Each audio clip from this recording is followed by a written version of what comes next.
और आइए आगे बढ़ रहे हैं इस वक्त की बड़ी खबर के साथ। न्यूज 18 की खबर का बड़ा असर हुआ है।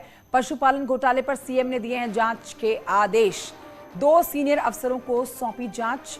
7 दिन में जांच रिपोर्ट तलब की गई है और 7 दिन में जांच रिपोर्ट सौंपने के आदेश जारी कर दिए गए हैं। कई अफसरों पर गिर सकती है गाज। न्यूज 18 की इस खबर का बड़ा असर। पशुपालन घोटाले में जो ये खबर हमने दिखाई उसका सीधा असर आप देख सकते हैं।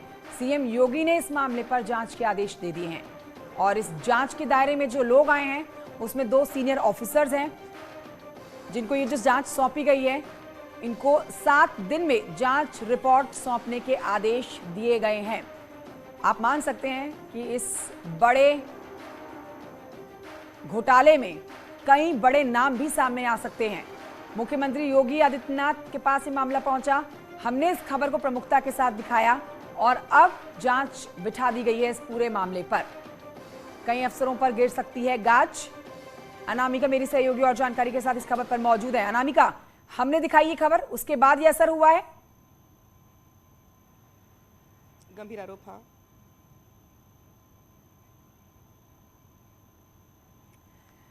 तो अनामिका से हमारा संपर्क नहीं हो पा रहा है, जानकारी उनसे लेंगे। लेकिन आपको बता दें ये मामला अपने आप में कई सवाल खड़े करने वाला था। विपक्ष ने भी इस मामले पर सरकार को घेरा हुआ था। न्यूज 18 ने इस खबर को प्रमुखता के साथ दिखाया पशुपालन घोटाले पर और सीएम ने इस पर जांच बिठा दी है। जांच के आदेश दे दिए गए हैं। 2 सीनियर ऑफिसर्स को सौंपी जांच की ये रिपोर्ट। अब 7 दिन का समय है जब जांच रिपोर्ट सौंपने के आदेश खुद मुख्यमंत्री योगी आदित्यनाथ ने दिए हैं। खबर यह भी चलकर सामने आ रही है कि कई अफसर्स पर इस पूरे मामले को लेकर गाज गिर सकती है। तो चाहे कितना बड़ा अधिकारी हो, कितना ही रसूखदार इंसान हो, योगी सरकार में भ्रष्टाचार बर्दाश्त नहीं किया जाएगा। ये घोटाला आपको समझाते हैं ग्राफिक्स के जरिए। उपकरणों और दवाओं की खरीद को लेकर गड़बड़ियां पाई गई थी। एक ही आइटम 2 बार अलग अलग दाम में मिली थी। 1,28,000 में खरीदे गए थे कोल्ड बॉक्स। अनामिका और जानकारी देंगी इस पर। अनामिका, न्यूज 18 ने इस खबर को प्रमुखता के साथ दिखाया जिसके बाद खुद मुख्यमंत्री योगी आदित्यनाथ ने इस पर बड़ा आदेश दे दिया है। सीएम ने जांच बिठा दी है इस पूरे मामले पर। और देखिए न्यूज 18 की बड़ी खबर का बड़ा असर हुआ है। पशुधन विभाग में 50 करोड़ से ज्यादा का ये घोटाला है, जहां पर ये आरोप लग रहे हैं कि न सिर्फ एक गलती आई है सामने बल्कि बहुत सारी खामियां हैं इस पूरे प्रोसेस को लेकर के। और शायद यही वजह है कि अब मुख्यमंत्री की ओर से जांच के आदेश दिए हैं। न सिर्फ जांच के आदेश दिए गए हैं बल्कि एक टाइम डिसाइड कर दिया गया कि 7 दिनों में आपको जांच कर रिपोर्ट शासन को सौंपनी होगी और शासन को रिपोर्ट सौंपने के बाद ये माना जा रहा है कि कई बड़े अफसरों पर गाज गिर सकती है। लेकिन जो शिकायतें, मैं एक बार फिर से बता दूं दर्शकों को कि पशुधन विभाग में जो घोटाला सामने आया उसमें जो सबसे बड़ी शिकायत है वो ये है कि 2020-21 के तहत जो पशुधन रोग नियंत्रण जो योजना है सरकार की, उसमें उपकरणों की खरीद फरोख्त में सबसे बड़ी गड़बड़ी सामने आई है। ये कहा गया है कि जनपद स्तर पर इस्तेमाल की जाने वाली सामग्रियों की आपूर्ति सीधे जनपद में न कराकर सामग्रियों को की जो प्राप्ति है यानी कि जो रिसीविंग है अब वो मुख्यालय में की गई है। उसके बाद उन सामग्रियों को जनपद में भिजवाया गया है जो कि नियम के तहत नहीं आता है।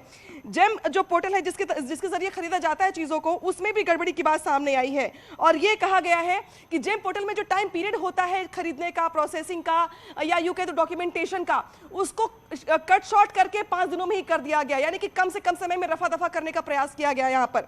इसके अलावा ये भी कहा गया है कि एक ही आइटम को 2 बार अलग अलग दरों पर लिया गया है, यानी कि एक ही आइटम का रेट कभी कुछ और है और एक जगह पे कुछ और है, यानी कि इसमें भारी गड़बड़ी सामने आ रही है। इसके अलावा ये भी कहा गया है कि इसमें जो वॉक इन कूलर है, कोल्ड रूम है, एक बार 88 रुपए में क्रय किया गया, दूसरी बार 10 क्रय किया गया, फिर उसमें एक आइटम शो किया गया, फिर बाद में 22 आइटम शो किया गया। यानी कि जो आइटम्स के रेट है उसमें तो गड़बड़ी है ही, लेकिन जो आइटम्स की क्वांटिटी है, नंबर्स है, उसमें भी भारी गड़बड़ी की गई है। इसके अलावा ये भी कहा गया है कि जो चीजें जो एक पर्टिकुलर कंपनी है उसको फायदा पहुंचाने के लिए जो टेंडर की प्रक्रिया है उस पर धांधली की गई है। हवाला ये दिया गया कि चूंकि कोविड चल रहा है लिहाजा इस पूरे प्रोसेस को फॉलो कर पाना मुश्किल होगा, लिहाजा 5 दिनों में ही सारा डॉक्यूमेंटेशन करके चीजें खरीद ली गई। दूसरी बड़ी बात जो यहाँ पे सामने आ रही है वो ये आ रही है कि अब ये कहा जा रहा है कि इस पूरे मामले में पहले संज्ञान लिया गया मंत्री की ओर से, लेकिन चूंकि मुख्यमंत्री के सामने ये मामला आया इसके बाद अब मुख्यमंत्री की ओर से ये कहा गया है कि अब इस पूरे मामले में जो जांच है वो जांच करके पशुपालन विभाग के जो उस वक्त निदेशक थे इसके अलावा और जो बाकी अन्य अधिकारी थे उन सब पर गाज गिरेगी। जो जांच का जिम्मा है वो 2 सीनियर आईएएस ऑफिसर्स को दिया गया है, एपीसी मनोज सिंह को और देवेश चतुर्वेदी को। 7 दिनों की टाइमलाइन दी गई है। यानी कि ये माना जा रहा है कि न्यूज़ 18 की खबर का बड़ा असर हुआ है और इस बड़े असर के बाद बड़ी गाज गिर सकती है अधिकारियों पर जो इस पूरे मामले में गड़बड़ी कर रहे थे। जी बिल्कुल, बड़े अधिकारियों पर गाज गिरना इस पूरे मामले पर तय है। 2 बड़े अधिकारियों को इस पूरे मामले की जांच सौंपी गई है। देखिए, ये तो तय है अनामिका कि योगी सरकार में चाहे सरकारी अधिकारी कोई हो या फिर गैर सरकारी अधिकारी हो या फिर आम जनता हो, भ्रष्टाचार में लिप्त पाया जाएगा तो उसके ऊपर कार्रवाई बैठेगी ही बैठेगी। और उसी की बानगी करती हुई पूरी खबर भी है। यहाँ पर 2 सीनियर ऑफिसर्स को ये जांच सौंपी गई है जो पूरे मामले की रिपोर्ट 7 दिन में सौंपने वाले हैं। कई बड़े अधिकारियों के नाम आने की बात सामने आ रही है। क्या कुछ जानकारी हाथ लग पा रही है कि खुद जब मुख्यमंत्री योगी आदित्यनाथ ने इस मामले के ऊपर एक्शन ले ही लिया है तो कौन कौन से वो बड़े अधिकारी हो सकते हैं जिनके ऊपर गाज गिरना तय माना जा रहा है? देखिए, उस वक्त जो 2 निदेशक थे उस वक्त अगर बात की जाए तो उन दोनों के नाम भी सामने आ गए हैं और ये कहा गया है कि भाई जब सारा प्रोसेस उनकी देख रेख में ही किया गया तो आखिर क्यों इस तरह की गड़बड़ी सामने आई। हालांकि अब ये कहा जा रहा है कि जो उस वक्त जो अधिकारी थे उसमें एक निदेशक थे, उन पर जो है गाज गिर सकती है। साथ ही उस पूरे प्रोसेस में टेंडर की प्रक्रिया में जो कर्मचारी थे या जो बाकी लोग इन्वॉल्व थे, कंपनी जो इन्वॉल्व थी, उन सब पर गाज गिर सकती है। हालांकि ये भी डिसीजन जो है वो मुख्यमंत्री का है कि किन किन लोगों पर किस चीज के तहत और कितनी लंबी बड़ी कार्रवाई होगी। लेकिन हाँ, जो रिपोर्ट देने की टाइमलाइन डिसाइड की गई है वो है महज 7 दिनों की। यानी कि अगर आज से देख लिया जाए तो 12 से अगर हम 20 तक का भी लेके चले तो यानी कि माना जा रहा है कि 20 तारीख तक, 20 जुलाई तक अधिकारियों को इस पूरे मामले में जांच रिपोर्ट सौंपनी होगी। और इस पूरे मामले में चूंकि ये अब तक का सबसे बड़ा घोटाला है, चूंकि 21-22 जो वित्तीय वर्ष है इसी का मामला है और हाल फिलहाल का ही ये मामला है, लिहाजा तत्काल इस पूरे प्रकरण के सामने आने पे, प्रथम दृष्टया सामने आने पर जो कार्रवाई है वो भी जल्द हो जाएगी। तो ये नजीर भी बनेगी बाकी अधिकारियों के लिए और बाकी विभागों के लिए कि मुख्यमंत्री योगी आदित्यनाथ की हर विभाग पर पैनी नजर है और गड़बड़ी जहां से सामने आएगी उस पर तत्काल कार्रवाई की जाएगी। बिल्कुल, यही बात देखने वाली होगी यहाँ पर जिस तरह से आप बता रहे हैं नामिका, क्योंकि अभी पीछे हमने कुछ दिनों पहले देखा कि मुख्यमंत्री योगी आदित्यनाथ ने 100 दिन का, दूसरे कार्यकाल के 100 दिन का रिपोर्ट कार्ड जनता के सामने दिया। अब ऐसे में वो कौन अधिकारी हैं जो सरकार की इमेज, सरकार का नाम खराब करने में लिखे हैं? न्यूज़ 18 ने इस खबर को प्रमुखता के साथ दिखाया और फिर संज्ञान भी ले लिया गया। इसके ऊपर एक्शन की बात सामने आ रही है और यह भी माना जाएगा नामिका कि बहुत जल्दी ही इस पूरे मामले में जो अपराधी पाए जाएंगे, जो अपराध में लिप्त पाए जाएंगे अधिकारी, उनके ऊपर जल्द से जल्द एक्शन लिया जाएगा, क्योंकि सवाल यहां पर सरकार की क्रेडिबिलिटी पर आ जाता है।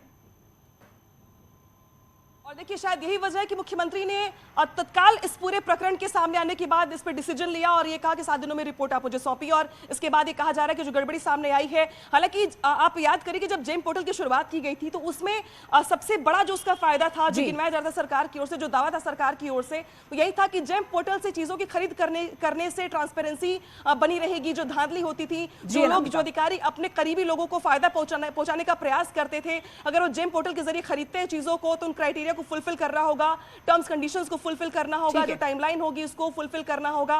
लिहाजा वो अपने करीबियों को फायदा नहीं पहुंचा पाएंगे और जो चीजें आप नजर बनाए रखिए इस खबर पर, आगे आपसे और